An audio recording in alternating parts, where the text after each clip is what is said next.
ಇನ್ನು ಮಳೆ ಪಾಲಿಟಿಕ್ಸ್ ರಾಜ್ಯದಲ್ಲಿ ತುಂಬಾ ಜೋರಾಗಿ ನಡೀತಾ ಇದೆ. ಉತ್ತರ ಕರ್ನಾಟಕದ ಅನೇಕ ಜಿಲ್ಲೆಗಳಲ್ಲಿ ಈಗಾಗಲೇ ಪ್ರವಾಹ ಬಂದಿರುವಂತಹ ಹಿನ್ನೆಲೆಯಲ್ಲಿ ಜನ ಪರದಾಡ್ತಾ ಇದ್ದಾರೆ. ಅತ್ತ ಮುಖ್ಯಮಂತ್ರಿ ಸೇರಿದಂತೆ ವಿಪಕ್ಷದ ನಾಯಕರುಗಳು ಕೂಡ ಈಗಾಗಲೇ ಮಳೆ ಪೀಡಿತ ಪ್ರದೇಶಗಳಿಗೆ ಭೇಟಿ ಕೊಟ್ಟು ಪರಿಶೀಲನೆ ಮಾಡ್ತಿದ್ದಾರೆ. ಆದರೆ ಈಗ ಮುಖ್ಯಮಂತ್ರಿ ಹೆಲಿಕಾಪ್ಟರ್ನಲ್ಲಿ ಹೋಗಿದ್ದಕ್ಕೆ ನೇರವಾಗಿ ರೈತರು ಕೂಡ ಆಕ್ರೋಶವನ್ನು ವ್ಯಕ್ತಪಡಿಸ್ತಾ ಇದ್ದಾರೆ. ಹೆಲಿಕಾಪ್ಟರ್ನಲ್ಲಿ ಬಂದು ಪರಿಶೀಲನೆ ಮಾಡಿದ್ರೆ ನಮ್ಮ ನೋವನ್ನು ಯಾರಿಗೂ ಕೂಡ ಹೇಳ್ಕೊಳ್ಳೋದಕ್ಕಾಗಲ್ಲ ಅಥವಾ ತೋಡ್ಕೊಳ್ಳೋದಕ್ಕಾಗಲ್ಲ ಅನ್ನುವಂಥ ಮಾತನ್ನು ಹೇಳ್ತಾ ಇದ್ದಾರೆ. ಇನ್ನು ವಿಪಕ್ಷ ಬಿಜೆಪಿ ಹಾಗೂ JDS ಸೇರಿದಂತೆ ಎಲ್ಲ ನಾಯಕರು ಕೂಡ ಸರ್ಕಾರದ ವಿರುದ್ಧ ಮುಗಿಬಿಡ್ತಿದ್ದಾರೆ. ಹಾಗಾದರೆ ಈ ಮಳೆ ಪೊಲಿಟಿಕ್ಸ್ ಯಾವ ರೀತಿ ಆಗ್ತಾ ಇದೆ, ಏನಾಗ್ತಾ ಇದೆ, ಆರೋಪ ಏನು ನೋಡೋಣ ಬನ್ನಿ.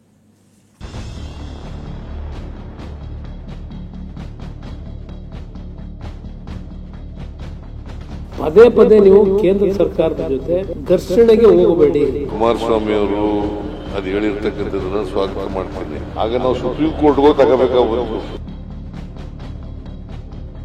ಮಾನ್ಯ ಮುಖ್ಯಮಂತ್ರಿಗಳು ಅವರ ಜವಾಬ್ದಾರಿಯನ್ನು ಕೂಡ ಇವತ್ತು ನಿರ್ವಹಿಸಬೇಕಾಗಿದೆ. ನಮ್ಮ ಕೆಲಸ ನಾವು ಮಾಡಿದ್ದೀವಿ, ಈಗ ಅವ್ರ ಕೆಲಸ ಮಾಡೋ ಜವಾಬ್ದಾರಿ ಇದೆ. ಭಾಗದ ಜನರು ಕೂಡ ಎಲ್ಲ ನಿರೀಕ್ಷೆಯಲ್ಲಿದ್ರು, ಒಳ್ಳೆ ಕೆಲಸ ಮಾಡಿದ್ದೀರಿ ಅಂತ. ನಿಂದು 4 ಹೋಗಿದ್ರೆ ನಂದು 40 ಹೋಗಿದೆ ಅಂದ್ರೆ ಮುಖಂಡರು ಮಾತಾಡೋದು. ಕಲ್ಯಾಣ ಕರ್ನಾಟಕ ಭೀಮಾ ನದಿಯ ಅಬ್ಬರಕ್ಕೆ ಹೈರಾಣಾಗಿ ಹೋಗಿದೆ. ನದಿಯ ನೀರು ರೈತರ ಜಮೀನುಗಳನ್ನೇ ಸ್ವಾಹ ಮಾಡಿಕೊಂಡಿದೆ. ಅನ್ನದಾತರ ಬದುಕು ಬೀದಿಗೆ ಬಿದ್ದಿದೆ. ಹೀಗೆ ಬರೀ ಜಲಾವೃತವಾಗಿರೋ ನೆರೆ ಪೀಡಿತ ಪ್ರದೇಶದ ಸುತ್ತ ಪಾಲಿಟಿಕ್ಸ್ ನಡೀತಿದೆ. ನಾಯಕರು ಪರಿಹಾರದ ವಿಚಾರಕ್ಕೆ ಒಬ್ಬರಿಗೊಬ್ಬರು ವಾಗ್ವಾದಕ್ಕೆ ಧುಮುಕಿ ಬಿಟ್ಟಿದ್ದಾರೆ. ನೆರೆ ಪರಿಹಾರದ ವಿಚಾರದಲ್ಲಿ ಅನೇಕ ಸಚಿವರು ಕೇಂದ್ರದ ಕಡೆಗೆ ಬೊಟ್ಟು ಮಾಡಿದ್ರು. ಈ ಬಗ್ಗೆ ಕೇಂದ್ರ ಸಚಿವ HD ಕುಮಾರಸ್ವಾಮಿ ನಿನ್ನೆ ಪ್ರತಿಕ್ರಿಯಿಸಿದ್ರು. ಕೇಂದ್ರದ ಜೊತೆ ರಾಜ್ಯ ಸರ್ಕಾರ ಘರ್ಷಣೆಗೆ ಇಳಿಬಾರದು ಅಂತ ಹೇಳಿದ್ರು. ಇದಕ್ಕೆ ಇಂದು ಸಿಎಂ ಸಿದ್ದರಾಮಯ್ಯ ತಿರುಗೇಟು ಕೊಟ್ಟಿದ್ದಾರೆ. HDK ಹೇಳಿಕೆ ಸ್ವಾಗತಿಸುತ್ತಲೇ ಬರಗಾಲದ ಪರಿಹಾರದ ಬಗ್ಗೆ ನೆನಪಿಸಿ ಕುಟುಕಿದ್ದಾರೆ. ನಾನು ರಾಜ್ಯ ಸರ್ಕಾರಕ್ಕೆ ಒಂದು ಕಿವಿ ಮಾತು ಹೇಳಲಿಕ್ಕೆ ಬಯಸ್ತೀನಿ. ಪದೇ ಪದೇ ನೀವು ಕೇಂದ್ರ ಸರ್ಕಾರದ ಜೊತೆ ಘರ್ಷಣೆಗೆ ಹೋಗಬೇಡಿ. ಘರ್ಷಣೆಗೆ ಹೋಗೋದ್ರಿಂದ ಏನು ಸಿಗೋದಿಲ್ಲ. ವಿಶ್ವಾಸದಲ್ಲಿ ಹೌದು, ಹಲವಾರು ವಿಷಯದಲ್ಲಿ ನಾನಿವತ್ತು ಕೇಂದ್ರದಲ್ಲಿ ಮಂತ್ರಿ ಇರಬಹುದು, ನನಗೆ ಗೊತ್ತಿದೆ ಕೆಲವು ವಿಷಯಗಳು, ನಾನು ಮಾತಾಡೋದಿಲ್ಲ. ಕುಮಾರಸ್ವಾಮಿ ಅವರು ಅದು ಹೇಳಿರ್ತಕ್ಕಂಥದ್ದನ್ನ ಸ್ವಾಗತ ಮಾಡ್ತೀನಿ. ಬಟ್ ಕೇಂದ್ರ ಸರ್ಕಾರ ಹಿಂದೆ ಬರಗಾಲ ಬಂದಿತ್ತಲ್ಲ ಕರ್ನಾಟಕದಲ್ಲಿ 2023ರಲ್ಲಿ, ಆಗ ನಾವು ಸುಪ್ರೀಂ ಕೋರ್ಟ್ಗೂ ತಗೋಬೇಕಾಗ್ಬಂತು ಪರಿಹಾರನ. ಸುಪ್ರೀಂ ಕೋರ್ಟ್ ಬಾಗಿಲು ತಟ್ಟಿ ಸುಪ್ರೀಂ ಕೋರ್ಟ್ನವ್ರು ಆರ್ಡರ್ಸ್ ಮಾಡಿದ ಮೇಲೆ ಪರಿಹಾರ ಸಿಗ್ತಿತ್ತು. ಕೇಂದ್ರ ಸರ್ಕಾರ ಈಗ ಕೊಡಿಸ್ಕೊಟ್ರೆ, ಕುಮಾರಸ್ವಾಮಿ ಇದಾರಲ್ಲ, ಕೊಡಿಸ್ಕೊಡ್ಲಿ, ಮೆಮೊರಾಂಡಮ್ ಕೊಡ್ತೀವಿ. ಮತ್ತೊಂದು ಕಡೆ ಬಿಜೆಪಿ ನಾಯಕರು ಕೇಂದ್ರ ಸರ್ಕಾರ ಕೊಡುತ್ತೆ, ರಾಜ್ಯವು ಪರಿಹಾರ ನೀಡಲಿ ಎಂದಿದ್ರು. ಈ ಮಾತಿಗೆ ಸಚಿವ ಪ್ರಿಯಾಂಕ್ ಖರ್ಗೆ ಗರಂ ಆಗಿದ್ದಾರೆ. ನಮಗೆ ಉಪದೇಶ ಮಾಡೋದು ಬಿಡಿ, ನಿಮ್ಮ ಕೇಂದ್ರಕ್ಕೆ ಸ್ಪಂದಿಸಲು ಹೇಳಿ ಅಂತ ತಿರುಗೇಟು ಕೊಟ್ಟಿದ್ದಾರೆ. ಕೇಂದ್ರ ಸರ್ಕಾರ ತನ್ನ ಏನ್ ಕರ್ತವ್ಯ ಮಾಡಬೇಕು, NDRF ನಾಮ್ಸ್ ಪ್ರಕಾರ ಏನ್ ಬರಬೇಕು ಬಂದೇ ಬರುತ್ತದೆ. ನಾನು ಹೇಳ್ತಾ ಇರುವಂತದ್ದು, ರಾಜ್ಯ ಸರ್ಕಾರ ಮಾನ್ಯ ಮುಖ್ಯಮಂತ್ರಿಗಳು ಅವರ ಜವಾಬ್ದಾರಿಯನ್ನು ಕೂಡ ಇವತ್ತು ನಿರ್ವಹಿಸಬೇಕಾಗಿದೆ. ಬಿಜೆಪಿ ಅವರು ನೀವು ನಿಮ್ಮ ಕೆಲಸ ಮಾಡಿ ಆಮೇಲೆ ಕೇಂದ್ರ ಹತ್ರ ಹೋಗಿ ಅಂತ ನಮ್ಮ ಕೆಲಸ ನಾವು ಮಾಡಿದ್ದೀವಿ, ಈಗ ಅವ್ರ ಕೆಲಸ ಮಾಡೋ ಜವಾಬ್ದಾರಿ ಇದೆ.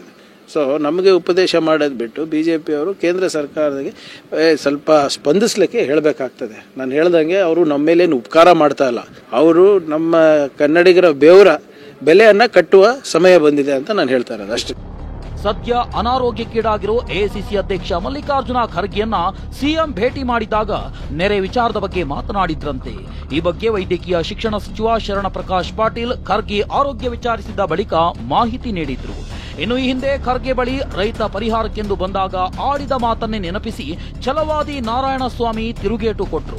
40 ಎಕರೆ ಹೋಗಿರೋ ಮಲ್ಲಿಕಾರ್ಜುನ ಖರ್ಗೆ ಅವರಿಗೆ ಪರಿಹಾರ ಕೊಟ್ಬಿಡಿ ಅಂತ ಲೇವಡಿ ಮಾಡಿದ್ರು.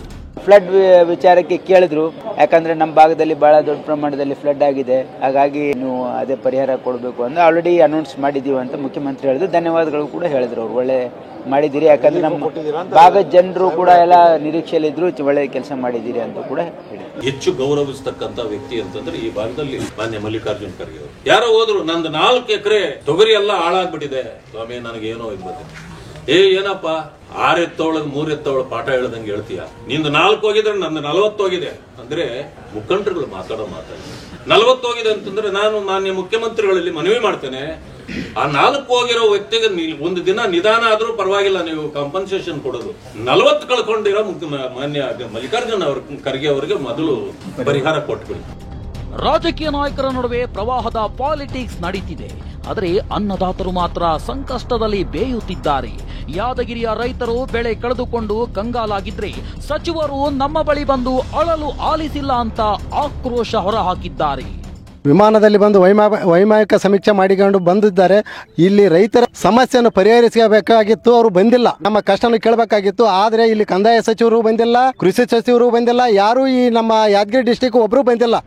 ನಾಯಕರು ತಮ್ಮ ರಾಜಕೀಯ ಪ್ರತಿಷ್ಠೆ ಬಿಟ್ಟು ಅನ್ನದಾತರಿಗೆ ಮಿಡಿಯಬೇಕಿದೆ. ಸಂಕಷ್ಟದಲ್ಲಿರೋ ರೈತರಿಗೆ ಪರಿಹಾರ ಒದಗಿಸಿ ಕೊಡುವ ಕೆಲಸ ಮಾಡಬೇಕಿದೆ. Bureau report, TV9.